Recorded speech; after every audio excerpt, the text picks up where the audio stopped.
Today, we explore love and war. If all things are fair, can you bring grenades to the bedroom?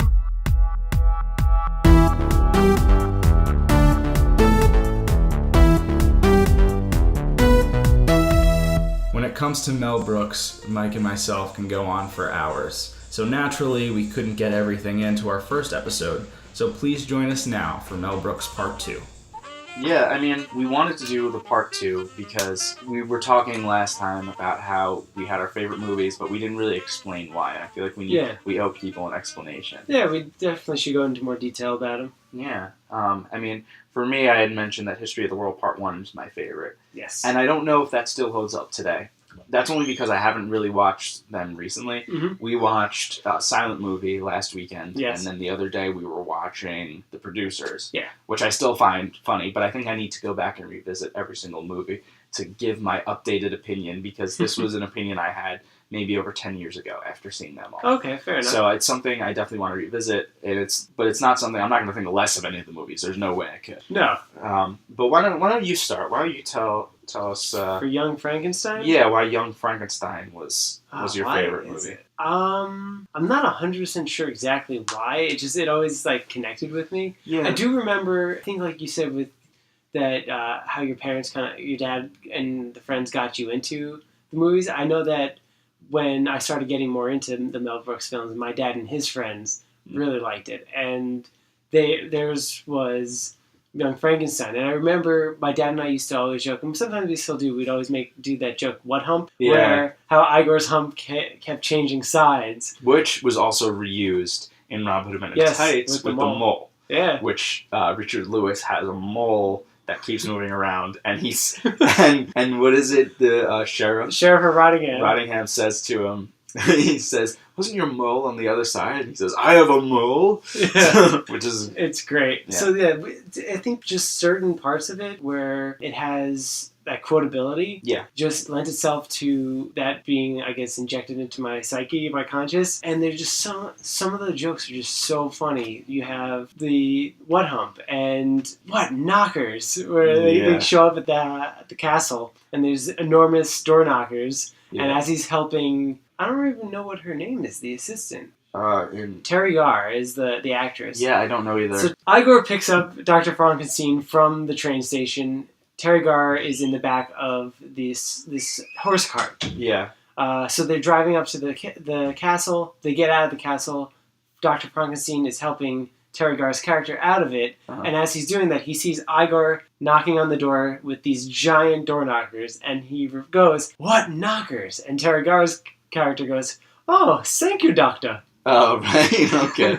Yeah. That, and then you have Cloris Leachman's character coming out, and Frau Brucher, and the horses neigh every single time. So I think it was if I had to give one reason why it kind of stuck with me, it's the endless quotability of that movie that I think got to me at first. I think that's considered his greatest movie. Yeah? I'm pretty sure that's ranked the highest, and it is a lot of people's favorites. At least the people I know. I know my dad's favorite is for sure Young Frankenstein. I mean, for me, History of the World Part 1 was my favorite.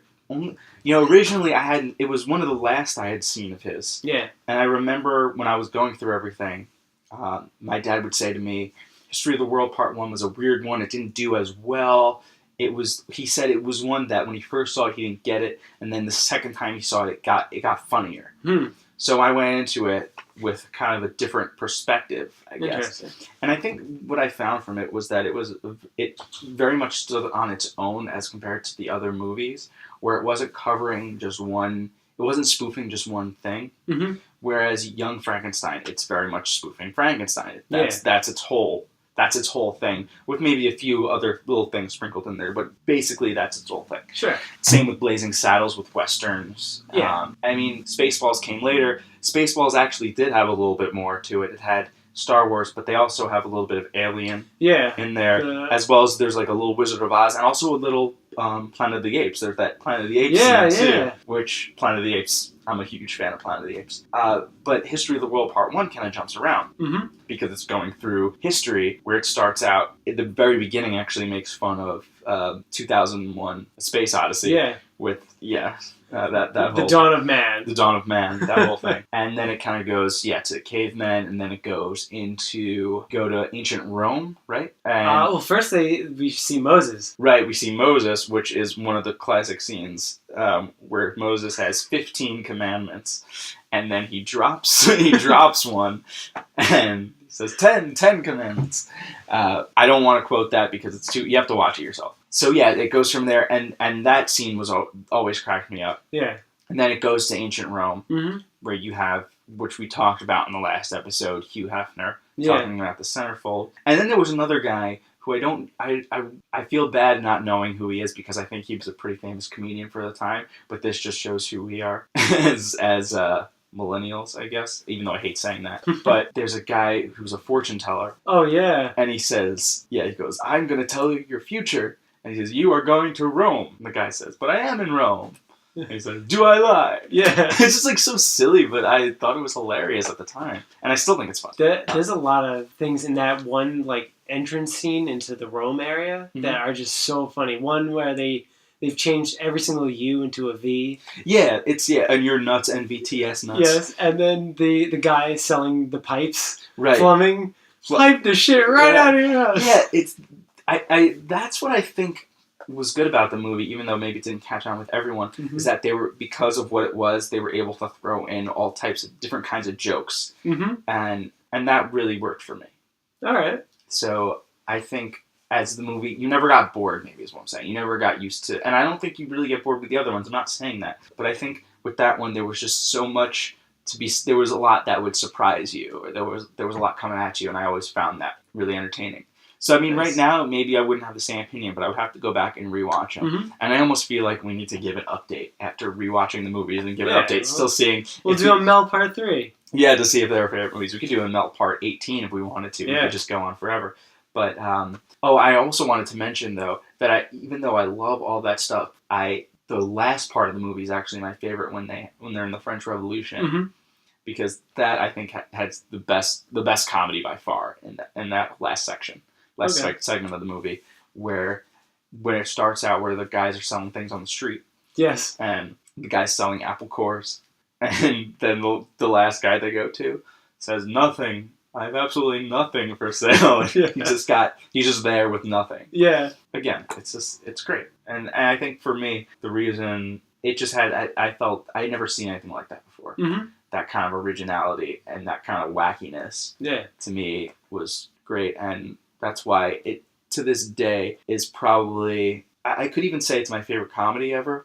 Okay. But I would have to put some other... you have to put, like, Monty Python, The Holy Grail is up there. That's great. That's up there. But I would say that History of the World Part 1, for me, might be my favorite, just all-out comedy. I think one thing that was interesting about History of the World Part 1 is they break off into the second part, which was the Spanish Inquisition, and that whole scene was just like a musical. I can't believe I left that out. Yeah, the Inquisition scene is great. I think the funny thing is, I think the first time I saw that, I wasn't, maybe I didn't, I don't want to say I didn't like it, but I didn't get it as much. Maybe one, I wasn't too familiar with what the Inquisition was, and two, maybe I just found the change from just normal story kind of comedy into a musical kind of comedy was jarring. Well, that is definitely weird, and that's something that doesn't happen anymore, I've noticed. Because when I saw that, and when I've gone back and watched Marx Brothers movies, that stuff always weirds me out because there was a lot of singing, and I kind of just, to me, it doesn't make any sense. I'm like, why are they bringing out a song? Why is this funny? Yeah.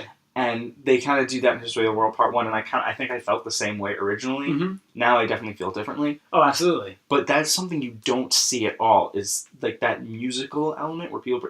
That's just not seen as comedy anymore. Yeah. And I wonder if they brought that back, if that would be something people would enjoy, or if people would see that as a dated form of comedy. Yeah, I wonder. Because I will agree that after time has gone on, maybe just I've either matured or just gained more knowledge of the world, that now that scene is great. That scene is so funny. Well, you just appreciate it more now, I think, as you get older. But at the same time, I don't really know if that's something that could be brought back. And and part of me does understand why that would kind of fade away. Yeah. Because it does seem out of place, and it especially seems out of place if it's not done that often. Because it's only that one scene. Yeah. And then the rest of it, it's like, okay, we're back to the rest of the movie. Yeah.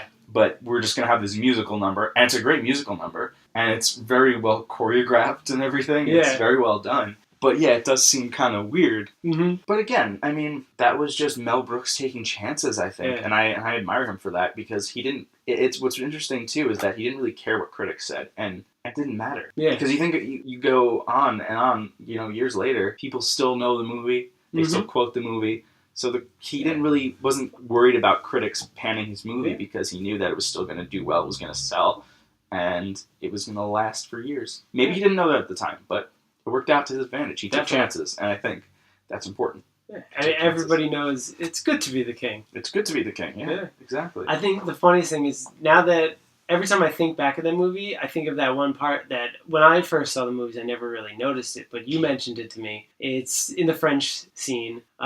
Count de Money and Bernays are on their way to, I guess, the castle or whatever. Yeah. And I guess they're talking about eating grapes or whatever, and Bernays gets like snippy with Count de Money, and Count goes, "Don't get saucy with me, Bernays." And I never knew that Bernays is a type of French sauce. And that joke actually had to be explained to me too first, and then I got it. But yeah, that joke is really funny. But if you have no idea what Bernays is, and you don't, it kind of goes over your head. But there's a lot of that stuff, and it's definitely about what you know and how old you are too. Yeah.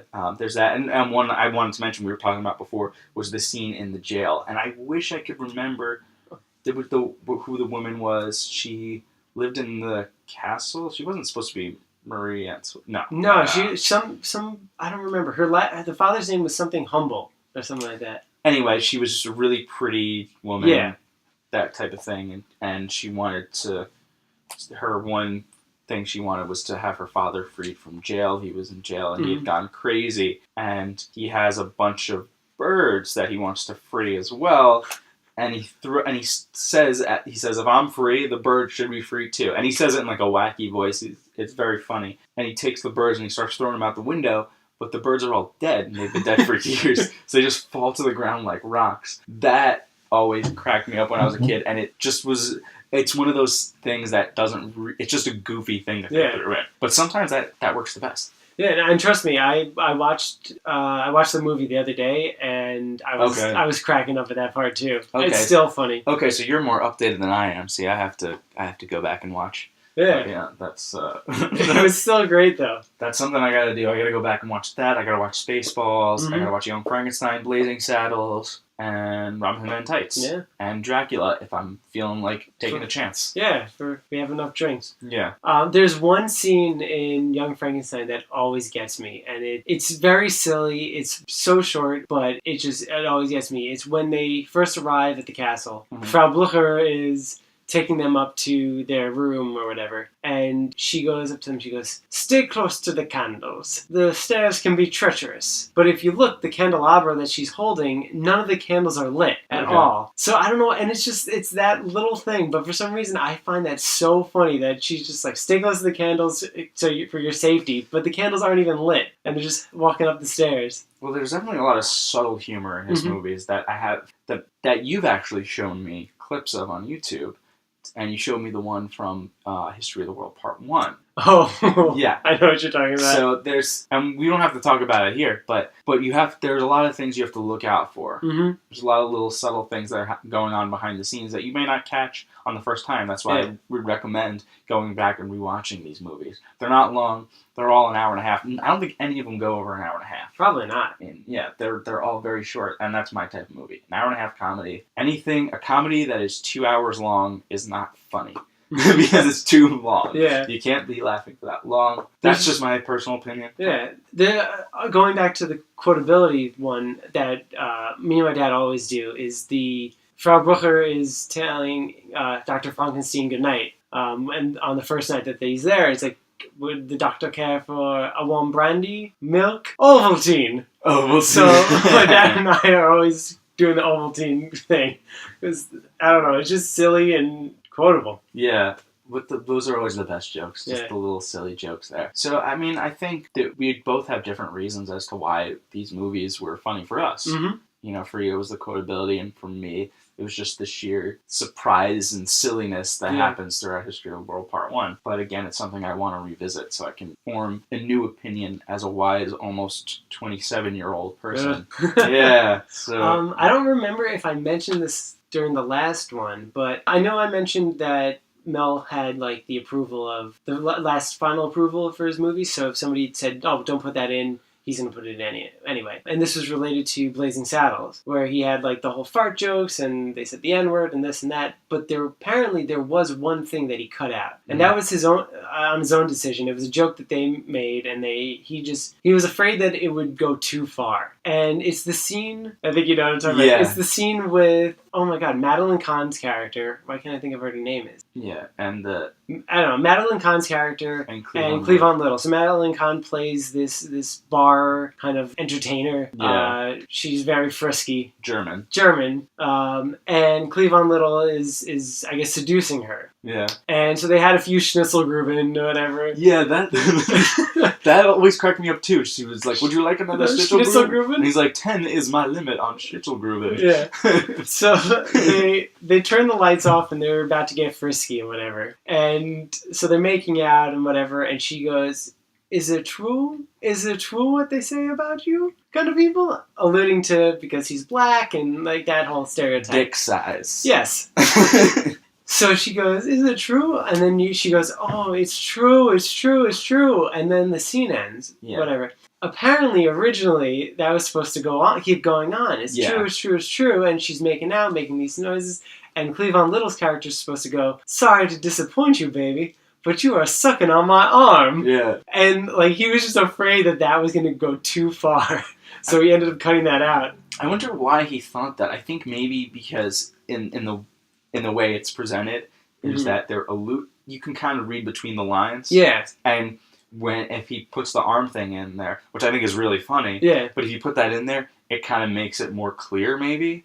Probably. I think he was probably able to get away more with innuendo as opposed to more direct kind of. Yeah, I think that's probably what it was, which kind of seems silly. But, again, I mean, it's really funny, but it's not really a big deal if they cut that out. I think it's funny the way it is. Oh, it's so great. Presented. Yeah, I mean, that would have been really good, too. And today that would not have been a big deal at all. Right. That could have gone in anything. Today would be easy. But I think comedy was just different then, too. Because I think comedies, I mean, maybe I'm wrong about this, but comedies today definitely aren't taken as seriously. I know that sounds kind of dumb, but I think it's kind of true in a lot of ways. The other thing I was thinking about that wasn't covered was his relationship with two comedic legends, Sid Caesar and Carl Reiner. Yeah. I've heard a few stories about him working with Sid Caesar when he was doing the Show of Shows. Yeah. There's a story where they're up in Sid's hotel room, and Sid's smoking cigars, and the room's getting smoky and hot, and they've been slaving away for hours trying to come up with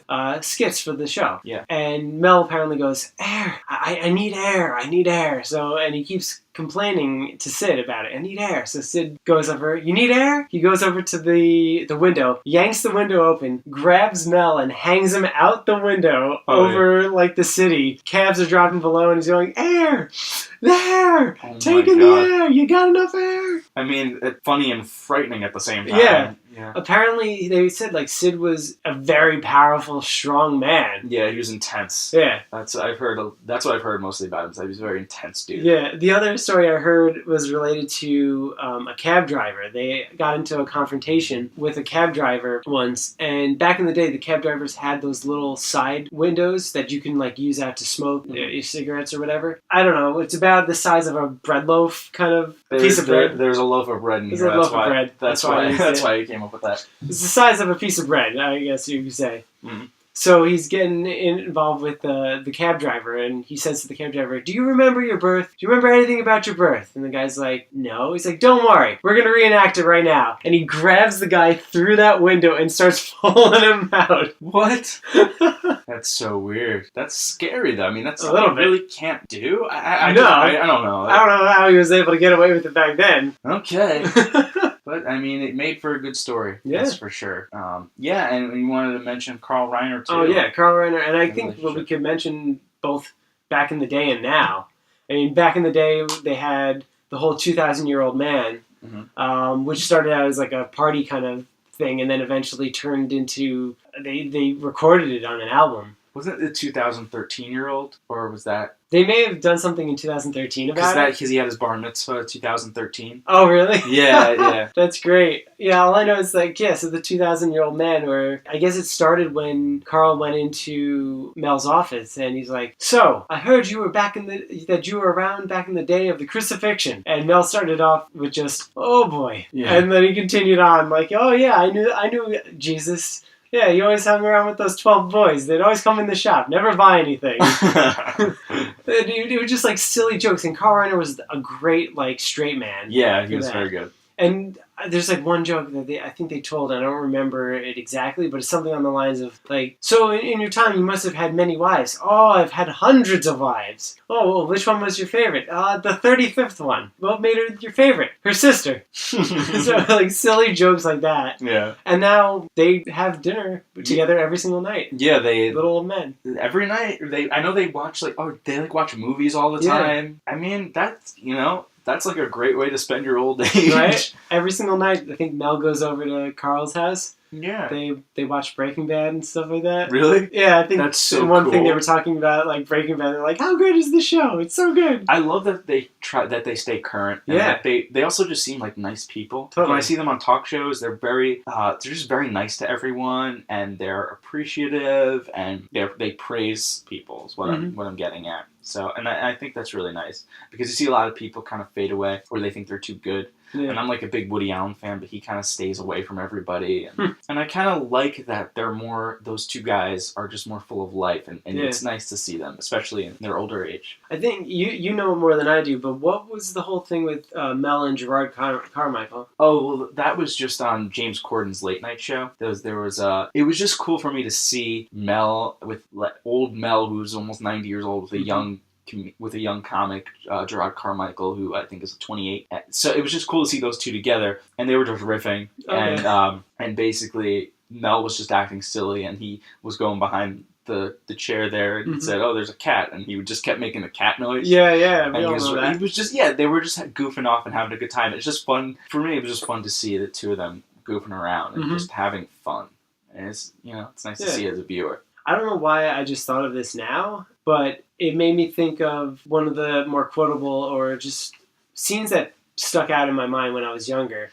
And it was in Spaceballs when Colonel Sanders walks in on Darth Helmet and he's playing with the toys. Mm-hmm. And he's like, you gotta knock before you come in. Did you see anything? No, sir. I didn't see you playing with your dolls. Yeah. It's like, okay, good. And then they leave. I don't know. That just popped in my head right now, but that was always one of those scenes that just stuck with me. Now, I don't think he's Darth Helmet. I think he's just Dark Helmet. Dark Helmet? I'm pretty sure. I'm pretty sure. I should look that up. But I'm pretty sure it was just Dark Helmet. Okay. Because it's a dark helmet. Like, they just were very... And it looks so ridiculous. That, and then, the scene where they go to ludicrous speed. Oh, yeah. It's so great. They're like, ludicrous speed? No, you can't go to ludicrous speed. What's the matter, Colonel Sanders? Chicken? I mean, that's still... Yeah, Dark Helmet. Okay. Dark Helmet. Well, my bad. But, that's one of my favorite scenes. Oh, it's so great. No, light speed's too slow. Light speed, ridiculous speed, ludicrous speed, go! Oh, so good. And Michael Winslow's character making all the beeping noises. Mm-hmm. I mean, all these movies have just these great scenes that you can just point at. Like, oh, remember that scene? Remember this scene? And everyone, you're just laughing. That's great. Yeah. That's so great. But yeah, I mean, we can go on, and I'm sure we'll come up with more things too. Yeah. I mean, we want to do this part 2 because we just had, right after we finished the last podcast, more things just popped into our minds. Definitely. So I can see us eventually doing a part 3, especially after rewatching some of these movies. We'll go off and watch some new ones. So not new ones. We'll rewatch them and we'll give our thoughts. Maybe there'll be a new one. Maybe there'll be a Spaceballs 2, but part of me thinks no. At least not directed by Mel Brooks. Right. But we'll see what happens. Right. But is there anything else you wanted to add for right now? I think that was it for our part 2. All right. Very cool. All right. We'll see you guys next time. Thanks for tuning in. See you.